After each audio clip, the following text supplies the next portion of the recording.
Kagilot háromszáz mérföld per órás sebességgel lotted ki, 70 lábeltévet el, a repülőgép mégis felrobbant. Hogyan?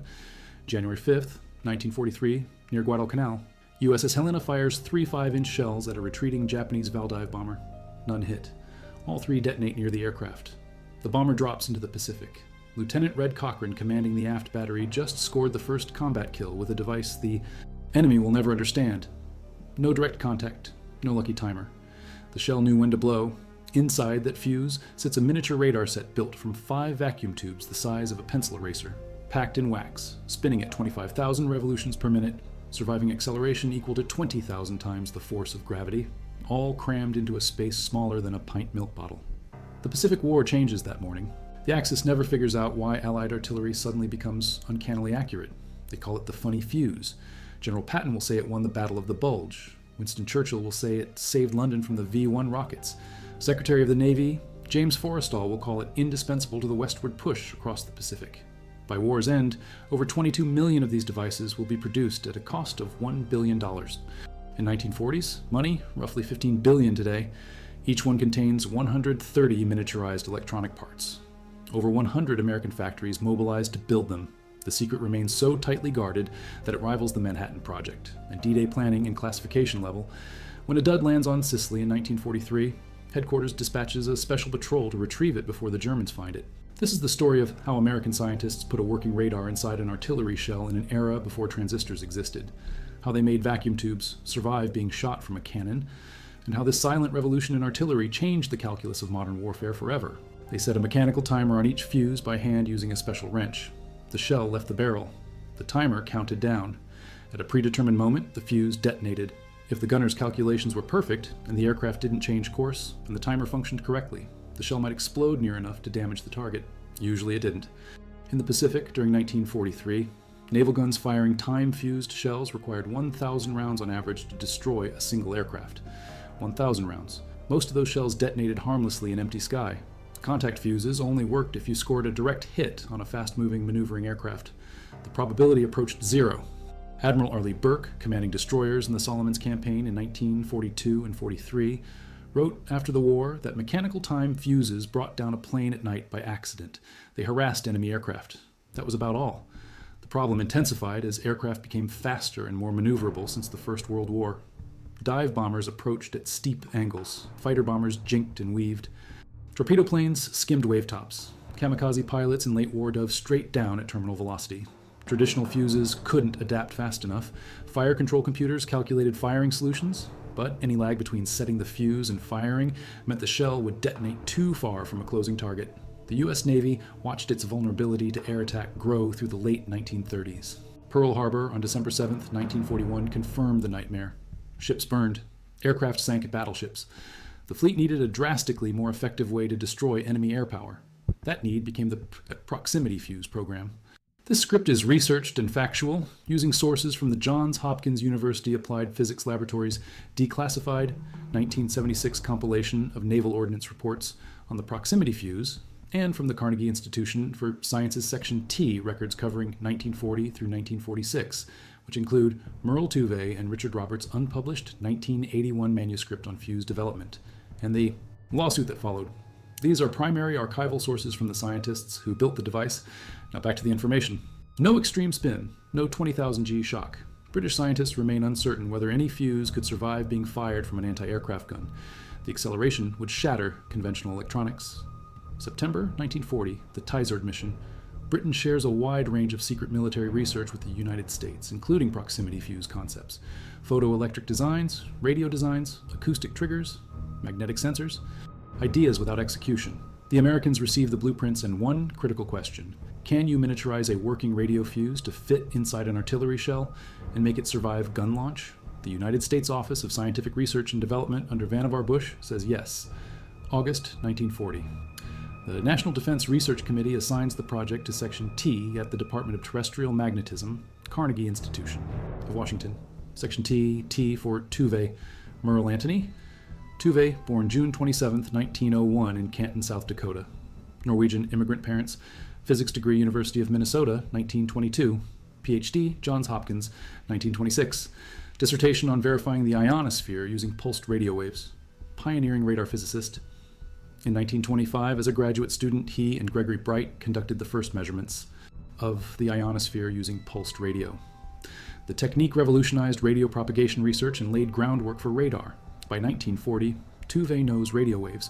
He proposes an electronically activated proximity fuse, radio transmitter in the nose, continuous signal emission, target reflects the signal back. Reflected waves amplified by vacuum tubes. When reflection reaches sufficient strength, a thyrotron tube acts as a switch. Energy stored in a tiny condenser fires an electrical detonator. Detonator triggers the main explosive charge. All of this in fractions of a second within a radius of about 70 feet from the target. Simple, in theory. The theory fits on a napkin. Engineering it into a combat weapon requires solving problems nobody has solved. A standard radio receiver might contain 6 to 8 tubes each the size of a light bulb. The Navy's 5-inch 38 caliber shell measures 20 3/4 inches long. 7 pounds of high explosive already fill the interior.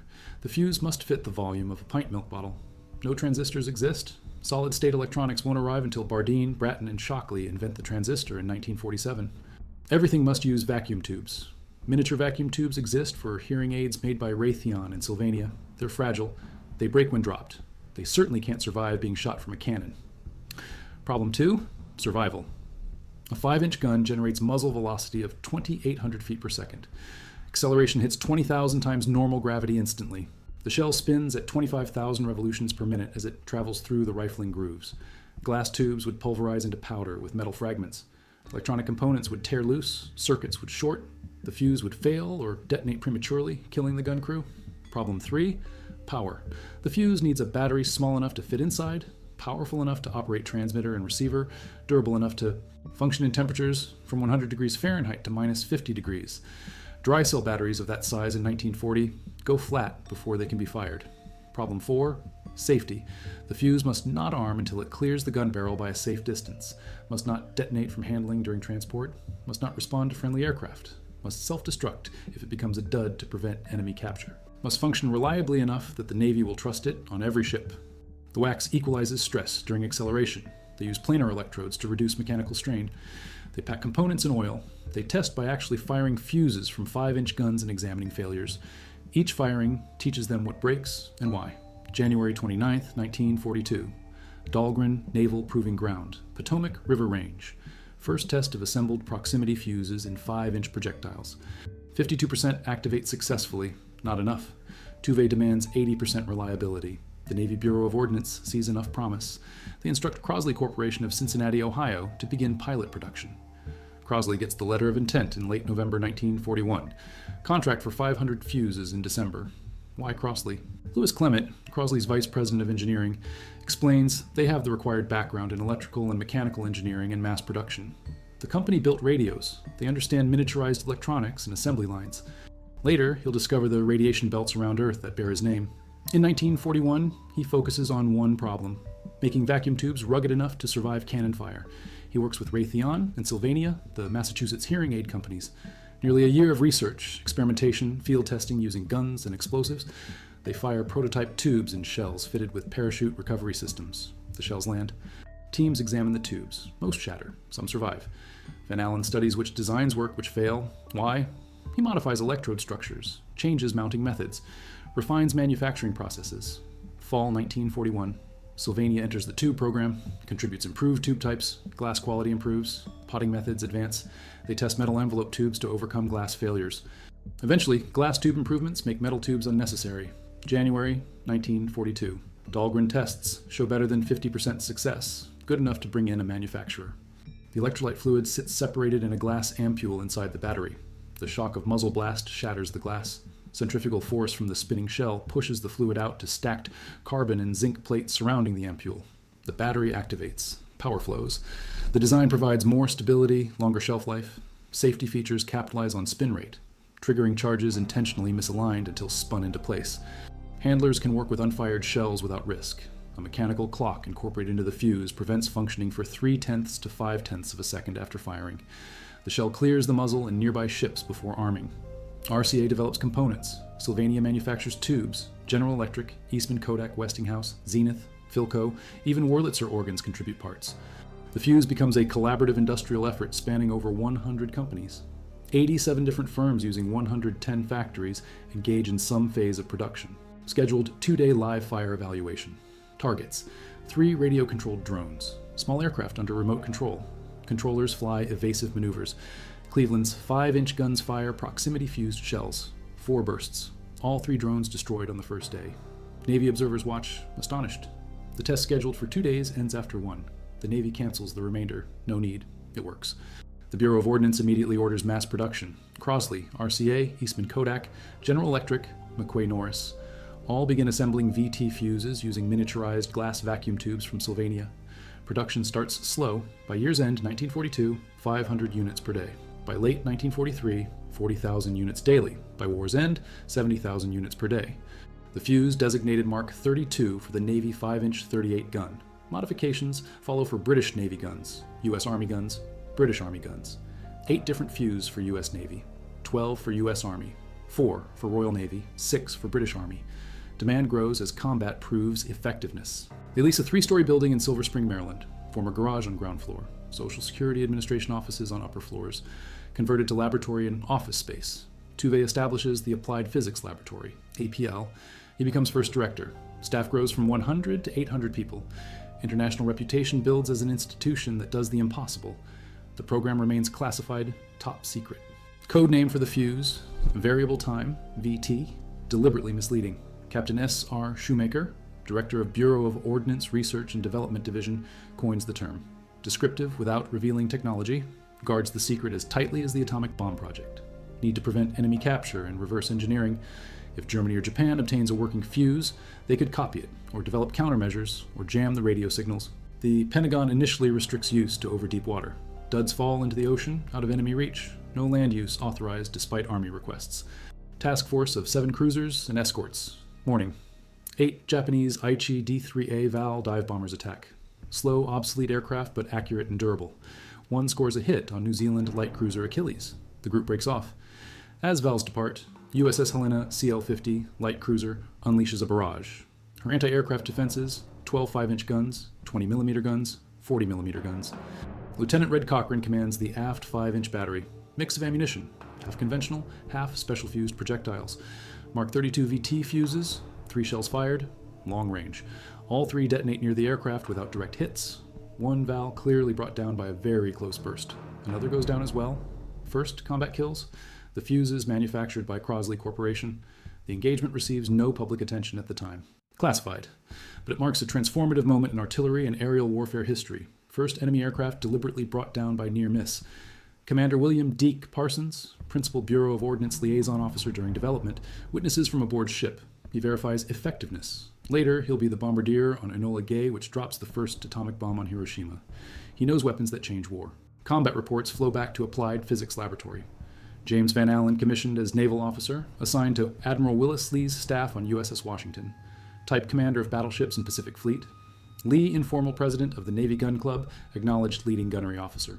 Van Allen helps introduce the new fuse to gunnery officers across the South Pacific. 3,000 carefully counted proximity-fused projectiles loaded into a troop ship at Mare Island near San Francisco. Van Allen oversees loading. Ship travels without escort. Secret destination.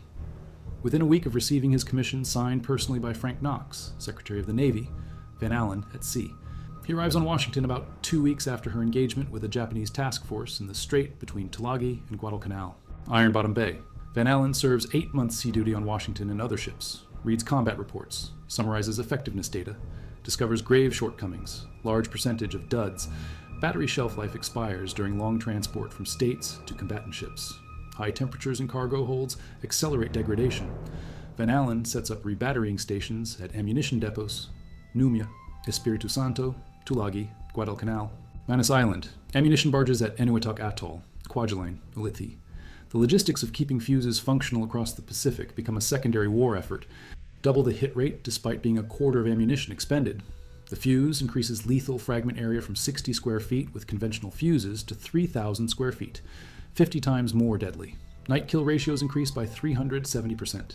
Analysis by Ralph Baldwin, senior APL physicist and fuse developer, examines 278 aircraft shot down by VT-fused projectiles between October 19, 44 and August 1945. Only 46 would have been destroyed if time-fused projectiles had been employed. 6-to-1 effectiveness ratio. Will Journs, Ordnance Authority, estimates Baldwin's ratio assumes 70% of VT fuses worked. A 50% failure rate, the Navy's lower limit of acceptability, meant effectiveness closer to 4-to-1. Still devastating improvement. Mechanical time fuses like the Mark 18 work 90 to 95% of the time. VT fuses achieve 70% at best, often 50%. But when they work so much better that the math favors them overwhelmingly. Majus tize negedek, ezer kilin shazne givenot, Okinawa sata. Kilin sven perses ongilkos tamadas, as Amerikai hadli, es evans rombolok, valamint negi partrasalo hajo elen. Evadas repulo iranito, jelenteze serint, akis hajorai, es repulogep közel, eges 500 hat elenseges repulogepel salt sembe. Az elsofel ora vegere, az evanst, negiser talaltak el ungilkos gepek. Meliek marbeca podás elot, legvedelmi túlstól egveca podtak a hajoba, a hadli egi tucet elenseges gepet lotle. Az evans 23 stamolt el, mielőtt kivalt a harcból. A haditengerészeti semelizeti hivatal közleménye szerint nélkülözhetetlen Arleigh Burke admiralis, aki később a haditengerészeti operációk főnöke lett, 1978-ban egi interjúban beszélt arról, hogy Mark Mitcher altabornagi, a győrs hordozó hadero parancsnoka törzs főnöke volt. Minden 5 hüvelykes 38, és 5 hüvelykes 25 mm-es loszer szomszédsági gyújtóval volt felszerelve. Ezek a gyújtók tucatjával lőtték le az ellenséges gépeket. Esseniális eszköz segítsége nélkül a flotta felszíni hajói nem tudtak volna ilyen gyorsan előre nyomulni. Az emberi és hajóves teszegek mérhetetlenül nagyobbak lettek volna. Egész haditengerészeti történések szerint Japán részben az amerikai legvédelmi, tűzben elszenvedett, edzett pilóta állományának hatalmas veszteségei miatt folyamodott kamikaze támadásokhoz. A tapasztalatlan pilóták nem tudtak légiharcba bocsátkozni, a kamikazek a kétségbe tesztesítették meg. Még az öngyilkos pilóták és sebezhetőnek bizonyultak a VT gyújtós lövedékekkel szemben, amelyek a repülési útvonalukban robbantak fel. Nehéz célpontok a legvédelmi ágiuk számára. A támadások első napjától augusztus végéig a németek 9300 V-egészt indítottak. Átlagosan 120 naponta. Nagy-Britannia engedélyezi a szomszédsági gyújtók használatát szárazföldön, hogy megvédjék Londont. Csak a tengerparti legvédelmi ágiukra korlátozva. A hibás lövedékek a tengerbe estek. Brit 3.7 hüvelykes ágyuk. Amerikai 90 mm-es ágyuk. Az egészített vezérkar 500 ágyút szürgősen átirányított a csatornamenti telepítésekre. A tűz nem veszélyezteti az RAF vadászrepülőgépeit. Az eredmények drámaiak voltak 4 hét alatt. Azért a célba vett V-egitárt 24%-át megszemélyítették.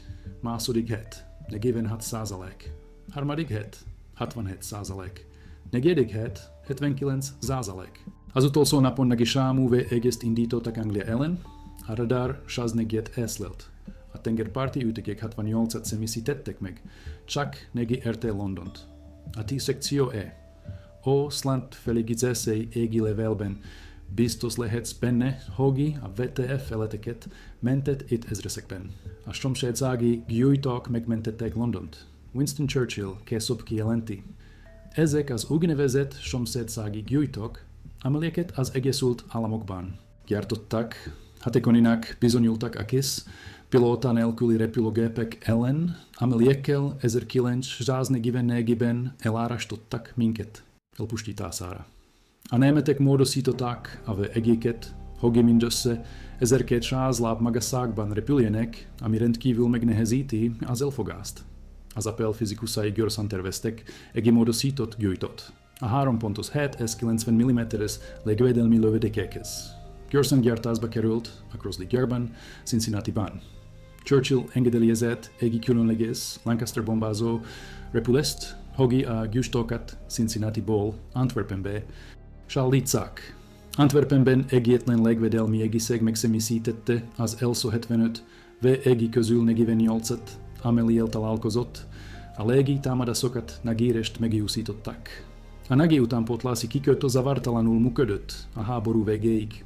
A brit miniszterelnök az amerikai gyártmányú szomszédsági gyújtóknak tulajdonítja, a kikötővédelmet ez az utánpótlás folyamatos biztosítását a szövetséges hadseregek számára. A Pentagon megtiltotta a szövetséges tábori tüzérszék számára a gyújtók használatát Európában 1940-ig részében. Túl veseljes. Feltek, hogy a gyújtók német kézbe kerülhetnek.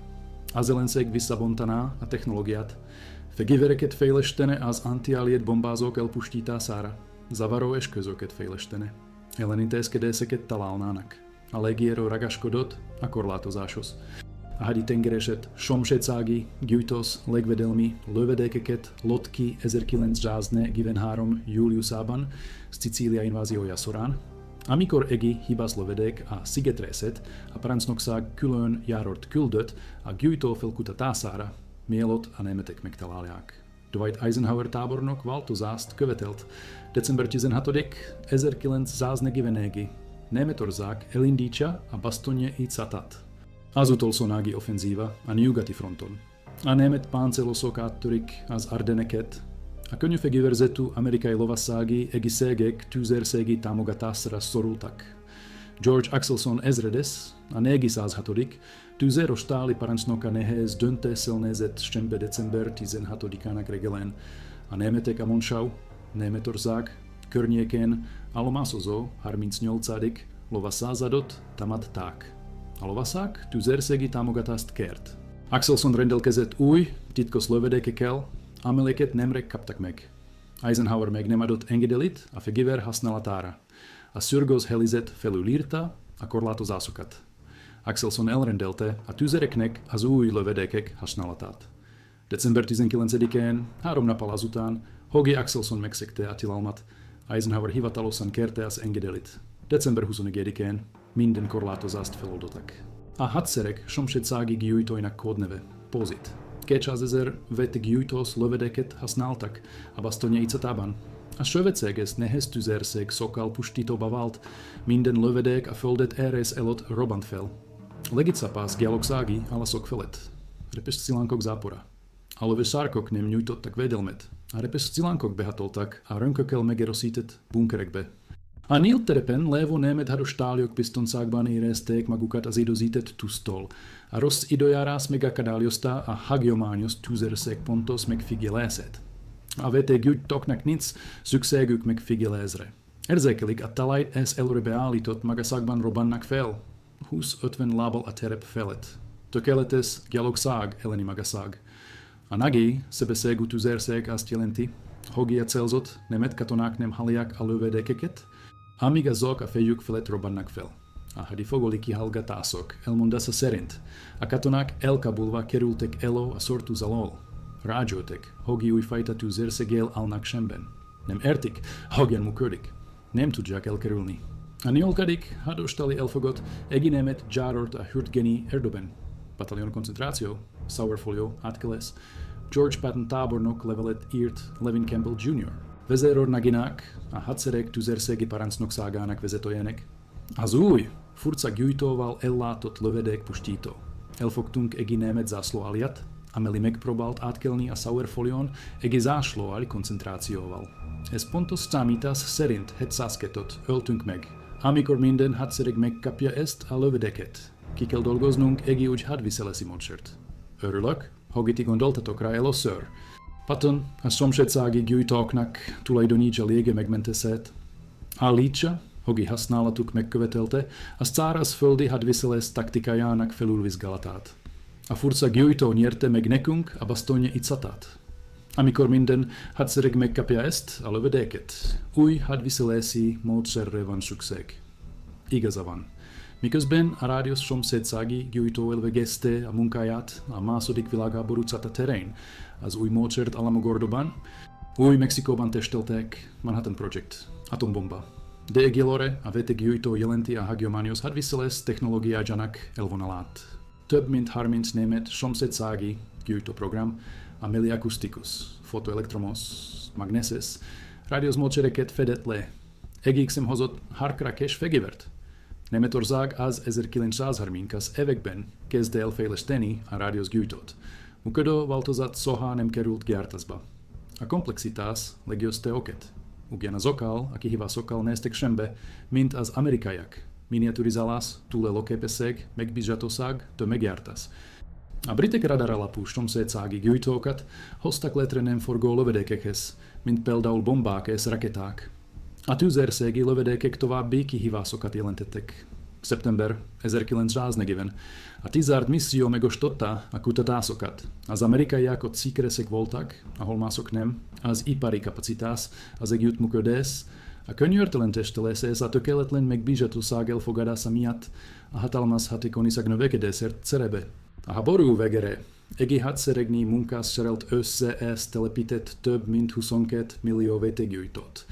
Mindegyik körülbelül 130 miniaturizált elektronikus alkatrést tartalmazott.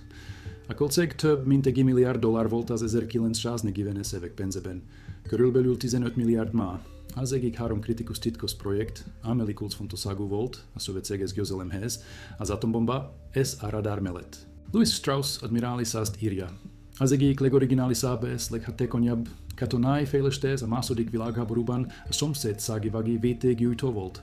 Mind a hadseregben, mind a hadi tengerészetben használták, London védelmére alkalmazták, bár egyetlen találmány sem nyerte meg a háborút, a szomszédsági gyújtót fel kell sorolni a nagyon kis számú fejlesztés közé, mint például a radar, amelitől a győzelem nagyrészt függött. A Dahlgren hadi tengerészeti lotter folyamatosan tesztelte a lövedékeket 21 órán keresztül a hét minden napján. Majdnem 50 000 testkilövést hajtották végre a Kirtland légitámasponton, új Mexikóban. Minden gyújtó túlélte azokat az erőket, amelyek elpusztítanák a hagiományos elektronikát. 20 000 G gyorsulás, homerszekleti selszöszegek, hónapok tárolás. A mérnöki turesatárok meghaladták mindazt, amit korábban tömeggyártott elektronikában megpróbáltak. A háború végére 30 különböző gyújtótípust gyártottak. Mindegyiket kiterjedten testeltek bevetéselőtt. A 22 millió gyújtóket hadszíntere történő elosztásának logisztikája olyan teljesítményt jelent, amely összehasonlítható magával a fejlesztéssel. Gyújtós lövedékekkel körülbelül 1000 lövedéket igényeltek. A szomszédsági gyújtós lövedékek csak mindegyiket 150 lövést igényeltek.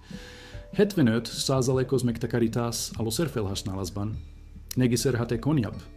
A hosszú Csendes óceáni kampányokban résztvevő hajók számára márcák. A lőszer megtakarítása és taktikai előnyt jelentett. A rombolók és cirkálók több célpontot tudtak leküzdeni, hosszabb ideig védekezni, messzebb működni az utánpótlási vonalaktól. Az ellenséges pilótákra gyakorolt pszichológiai hatás jelentősnek bizonyult. A japán repülőgép stemelizetek hihetetlen pontossággal néztek szembe az amerikai legvédelmi tudzel. Szemilyen kitérő manőver nem segített. A lövedékek, a repülőgépek közelében robbantak fel, meg akkor is, ha a közvetlen találatok elmaradtak. A tapasztalt pilóták tarthatatlan ütemben fordítottak el. A kiképző programok nem tudták elég gyorsan pótolni a képzett pilótákat. Japán döntése, hogy 1941. októberétől kamikaze taktikát alkalmaz, részben annak az elismerése, hogy a tapasztalatlan pilóták nem tudták túlélni a hagyományos támadásokat az amerikai hajók ellenvető gyújtókkal felszerelve. Jobb volt a pilótákat irányított rakétáként használni. Meg akkor is a kamikazek súlyos veszteségeket szenvedtek el a szomszédsági gyújtóztustól. A fegyver átformálta a taktikai és stratégiai számításokat a Csendes óceáni háborúban. A háború végére a vétékgyújtókat széles körben használták az európai hadszíntéren a tüzérségben. A német erőknek nem volt ellenzérük. Nem tudták megzavarni a gyújtókat. A rádiójelek olyan frekvenciákon működtek, amelyeket nehéz volt zavarni. Nem tudták elég gyorsan hasonló fegyvereket fejleszteni. A német ipari kapacitás megfeszült, erőforrásokat vontak el a fegyverekre, sugárhajtású repülőgépekre, más programokra. A szomszédsági gyújtó fejlesztése lemaradt. A szövetségesek a háború végéig megőrizték technológiai előnyüket. Sam Phillips tábornok a légiernél egy 1988-ban adott interjúban azt fejezte ki. Ha a németek a háború vége előtt hatékonyan kifejlesztettek volna egy szomszédsági gyújtót, a háború kimenetele jelentősen megváltozhatott volna. Ez a kontrafaktuális megközelítés rávilágít arra, milyen soros volt az egyensúly.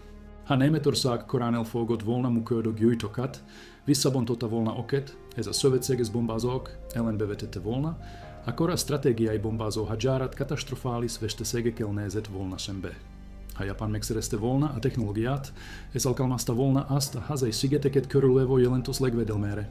Az amerikai áldozatok a Japán felé irányuló végszó nyoma során megsokszorozódtak volna. A titkot megőrizték. Az éloni megmaradt. Tuve, Van Allen, Parsons, több skázan, akik hozzájárultak. Merle Tuve visszatért a Carnegie intézetbe a földmágneses tancék igazgatójaként, 1946-tól 1966-ig szolgált. Továbbra is befolyásolta a tudományi politikát, mentorálta a fizikusokat. Mielőtt elhagyta az APL-t, finanszírozást biztosított a gyújtó korzsák ragyogó tudósainak és mérnökeinek megtartására, akik alapvető kutatásokat végeztek az elméleti fizikában. James Van Allen visszatért az Iowa Egyetemre. Folytatta űrfizikai kutatásait. 1958. január 31-én feladták az Explorer 1 műholdat. A Van Allen által tervezett Geiger-Müller Xomus-szereket vitte magával.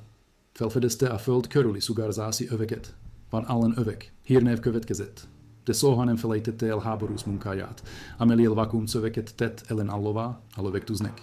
1993. áprilisában Egi Mark 58 szomszédsági gyújtót adományozott a Smithsonian Nemzeti Repülésies űrmúzeumnak kivágott tokkal.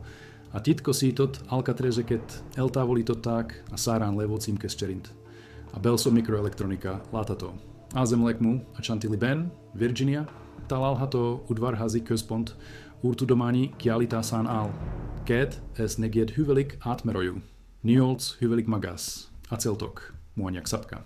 Belsejében elektronika és üveg alkatrezsek. Emlékeztető a mérnöki teljesítményre a szilártest forradalom előtt. Subsonikus S, supersonikus rakéták irányítása S vezérlése. A háború alatt megkezdett munka az irányított fegyverek egész területehez vezetett. A VT gyújtóhoz kifejlesztett intézményi tudás, testelési módszertanok, rendszere integráción megközelítések új kihívásokra tevottek át. Az APL állandó szereplővé vált az egészült államok védelmi kutatásában. Még ma is működik a Johns Hopkins szponzorálása alatt. Még mindig a fizika, a mérnöki tudományok a nemzetbiztonság meccéspontjában lévő problémákat oldja meg. A szomszédsági gyújtó marad az alapító teljesítménye, az a kihívás, amely bebizonyította, hogy egy egyetemi laboratórium háborús nyomás alatt képes gyártási méretű fegyverfejlesztést végrehajtani. Ez olyan eredményeket stállítani, amelyek megváltoztatják a stratégiai egyensúlyt. 22 millió előállított gyújtó. 130 alkatrész mindegyikben, 20 000 gőgyorsulásnak ellenállt, 75%-os losszer megtakarítás, hát az egéhez hatékonysági arány. $1 milliárd költöttek, de a számok nem örökítik meg a készmérnöki győzelmek sorozatát, amelyekre szükség volt. A szövegvésszel történő kijöntésének döntése, az elektróda kialakítása, amely csökkentette a terhelést. A centrifugáló nedves célás akkumulátor, amelyet a CSO torkolati robbanása aktivált. A mechanikus óra, amely 0,3 másodperccel készlel tette az eleszítést. A tiratroncó kapcsoló. A radiofrekvenciás oszcillátor, amely egyipinte tétartónál kisebb helire fért be. Minden alkatrész hónapokig tartó iterációt, testelést, hiba elemzést, újra tervezést jelentett. Minden összeszerelési, elgyárás minőség ellenőrzési innovációkat igényelt. Minden gyártóüzem speciális felszerelést, képzett munkaszokat, ellenőrzési protokollokat igényelt. Az ipari mobilizáció, amely 22 millió precíziós elektronikus eszközt állított el 3 év alatt, amikor a legtöbb amerikai soha nem látott miniaturizált vákuumszövet, amikor a szilártest elektronika nem létezett, amikor a komplex elektronika tömeggyártása példátlan volt olyan teljesítményi, amely egyenrangú magával a találmánnyal. A fegyver megváltoztatta a háborúk módját. A vetékgyújtó előtt a legvédelmi tűz lövedékeket szórva reménykedett egi szerencsés közelségben. A vetékgyújtó után minden lövedék a célszáját radar kisugárzásának köszönhetően vezérelté vált. Előtte a tűzérség megfigyelőkre sorult, hogy beállítsa a tűzet a célpontokra. Utána a lövedékek érzékelték a talajt, ez automatikusan optimális magasságban robbantak fel. Előtte a haditengerészeti kötelékek kiterjedt kíséretet igényeltek, mert a legtámadások túl gyakran jártak sikerrel. Utána az egész hajók hatékonyan tudták védeni magukat a tömeges támadások ellen, a taktikai eltolódások terjedtek. A konvojvédelem kevesebb hajóval vált lehetővé. A partra szállótámadások csökkentett, légitámadási vesteségekkel haladtak előre. A stratégiai bombázó repülések halálosabbleg védelmi tüzet kaptak, a szövetségesek által szállított fegyverekból. A japán hazai szigeteki védelmek kevésbé néztek ki bevehetetlennek. A légierő, a haditengerészet ez a szárazföldi erők kalkulációja eltolódott. A szomszédsági gyújtó önmagában nem nyerte meg a háborút. De elég mértékben megváltoztatta az egyenleteket ahhoz, hogy a tervezők újra számolják, mi lehetséges, mi elfogadható kockázat mellé. Műveletek folytathatók. Patton megzsegi zése arról, hogy úgy hadviselesi mocsre van szükség, profetai volt. A gyújtó a hagyományos tüzérség utolsónagi innovációját jelenti. A következő lépés az atomfegyverek lesznek. A szomszédsági gyújtókat meg atombombákhoz is adaptálják, biztosítva az optimális robbanási magasságot. A Manhattan projekt ez a VT gyújtó program. A két titkos erőfeszítés, amelyek a háború végző fegyverében egészülnek, előrevetítik, hogyan fogja a technológia dominálni a háború utáni katonai versenyt. A szenialitás nem az ötletben rejlik, hanem a könyörtelen mérnöki munkában, amely az ötletet 22 millió működő egészsége változtatja, amelyeket 3 év alatt 2 felteken vetettek be. A testsekció a Carnegie-nél, az alkalmazott fizikai laboratórium a Johns Hopkinsnál, a Dahlgren haditengerészeti lótér, a Crosley Corporation, RCA, Sylvania, General Electric, Eastman Kodak, 120 gyár, több 100 tudós, több ezer mérnök, tens of thousands of workers. Mindannyian hozzájárultak egy fegyverhez, amely megbillentette az emberiség legnagyobb háborújának mérlegét. Mindannyian olyan teljes, titoktartásra eszküdtek, hogy az ellenség soha nem értette meg, mit találta el őket. A németek továbbra és máselveken működő fegyverekre fejlesztenek ellen intézkedéseket. A japán pilóták továbbra és olyan kitörésekben halnak meg, amelyeket nem tudnak megzsoszolni.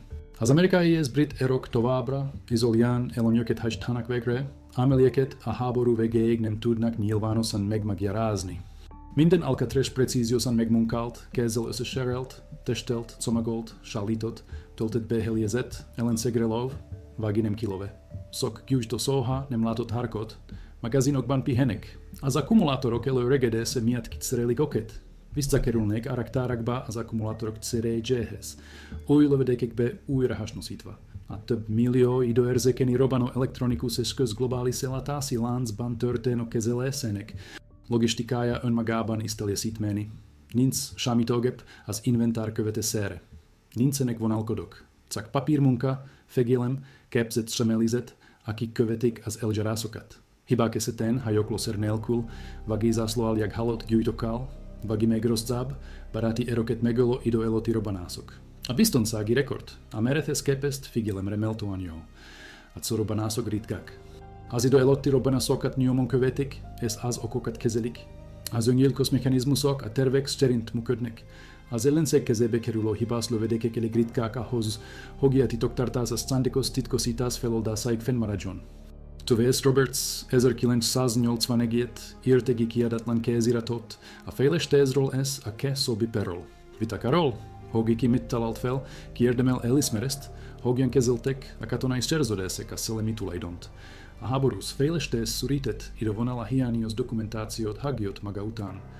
Több fél járult hozzá. A britek eredetiek az ötletet. Az amerikaiak megtervezték a kivitelezést, magáncégek gyártották. A kormány irányította ezt finanszírozta. A kreditmegosztása bonyolultnak bizonyul. A kézirat kiadatlan maradt, a Carnegie Intézet archívumában található. Kutatók történelmi tanulmányokhoz férnek hozzá. Belszöbetekintést nyújt abba, hogyan működik egy gyorsított fegyverprogram nyomás alatt, hogyan szülhet az együttműködés néha konfliktust, hogyan kényszeríti a nemzeti válság a kompromisszumokat, a normál elzsárásokkal szemben. A szomszédsági gyújtófejlesztése nem volt tiszta történet egészséges erőfeszítésről. Zavaros, vitatott, szeniális, kecekbeszéd, sikeres volt a szurlódás ellenére, mert a háború sikert követelt. Tuve könyörtelenül hajtotta csapatát, táblák a laboratóriumban. Parancsok, amelyek a háború szürgőséget fejezik ki. Nincs idő a tökélet a történések, a második világháború 3 legfontosabb technológiai újítása közé sorolják a VT gyújtót, a radar, mellett ez az atombomba mellett. A szerkezet véglegesen megváltoztatta a modern hadviselést. Minden utána következő legvédelmi rendszer magában foglalja a közelségi gyújtóelvet. Az 1942-ben megoldott mérnöki problémák megteremtették az alapjait a vezetett rakétáknak, az okos lószereknek. A 19. század végét ez, a 21. század elejét jellemző minden precíziós szapásmérőképességnek. Közvetlen lesármazás mutat a túlfele viasba ágyazott vákuumszövektől a lézervezérelt bombákig, majd a GPS vezérelt tüzérségig. A lényeg okosateni a fegyvert, hogy tudja, mikor robbanjon fel. Hány londoni maradt életben, mert a végészeket lelőtték? A kontratényező megköveteli a Csendes óceáni háború elképzelését, ahol a kamikazek nagyobb arányban értek volna el találatot. Az ardenneki offenzívát vették gyújtóval ellátott tűzőrség nélkül. A végészek kampányát, amely elsöpri Londont. Mindegyik forgatókönyv magasabb szövetséges veszteségekhez, hosszabb háborúhoz, esetleg eltérő kimenetelhez vezetne. Az $1 milliárd szerkezet sokszorosan megtakarított életeket és kinceket. AT sekció dolgozta ki a koncepciót. Lehetővé vezet az erőfeszítést, James Van Allen tette ellenállóvá a szöveket. A National Carbon gyártotta az elemeket, a Sylvania gyártotta a miniatúr vákuum szöveket. A Dahlgren testelte oket. A Mare Island sterelte fel oket a lövedékekre. A haditengerészet szállította oket a dél Csendes óceánra. William Parsons igazolta a találatot. A harci jelentések megerősítik a hatékonyságot. A titok megmarad. A termelés növekszik. Több hajó kapja meg a gyújtókat. Több repülőgép eszik el közelségi robbanások miatt. A Csendes óceáni háború Japán fele halad. A VT gyújtók gyújtik a találatokat. A statisztikák javulnak. Az oktatás terjed. Az akkumulátor töltőállomások fenntartják az utánpótlást. A fegyver hónapról hónapra, összeszapásról összeszapásra bizonyít, amíg a háború véget nem ér, ez a titkot végre felfedik. A tenyérbe szimuló szerkezet megváltoztatta a világot. 5 miniatúr vakuumco. Apró rádióadó, vevo áramkör. Erősítő, tirátorszerű kapszoló, nedves cselász akkumulátor, mechanikus óra, gyújtószerkezet. Mindegyik a céltokba szomagolva. 2,4 hüvelik átmérőjű, 8 hüvelik magas, 25 000 percenkénti fordulatszámmal pörög, 20 000 G gyorsulást bír el, 70 lábtávolságból működik a célponttól. 7 font nagy teljesítményű robbanóanyagot robbant fel az optimális pillanatban. Megváltoztatja a haditengerészet hadviselését, újra definiálja a tüzérséget, védelmezi Londont, megtöri a német offenzívákat. To je azok recept a kamikaze támadásoknak. Minden okos loszer, amely érzékeli a célt, ez igazodik hozzá.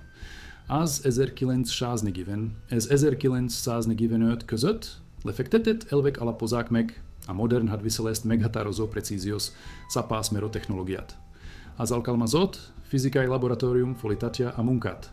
A kormány egyetemi partnerségek a védelmi technológiában a T sekcióig vezethetők vissza. Az a modell hozta létre az atombombát, a radart, a közelségi gyújtót és azóta minden jelentős fegyverrendszert. James Van Allen felajánlja a gyújtóvágott példányát a Smithsoniannak. Mark 58. Az alkatrések láthatók a vágott tokon keresztül. A múzeumi címke elmagyarázza a jelentőségét. Az üvegszöveg, amelyek megrepettek a viasba ágyazás előtt, megoldották a problémát. Az akkumulátorok, amelyek lemerültek a nedves celász kialakítás előtt, orvosolták azt. A korai robbanások a biztonsági óra hozzáadott készleltetése előtt. Gyári munkások szerelnek 130 alkatrést egészségenként. Hajók, amelyek a háborúba vitték oket. Ágiuszok, akik elötték oket. Ellenszék, aki soha nem értette meg. Titok, amely megmaradt. Életek mentve. Csaták megnyerve. Háború megrövidítve. Mindezekiket ez negyed hüvelik stélesz. 8 hüvelik magas tárgyban, amelyegi üvegvitrínben a múzeumban áll, de valamikor menidörgészel beszélt a Csendes óceáni hullámok ez az európai erdők felett. Valamikor válaszolt arra a kérdésre, amit minden August feltett. Hogyan találsz eléggé gyorsan mozgó célpontot, amikor csak egy lövésed van, okozhateszed a lövést, hogy tudja, mikor van közel.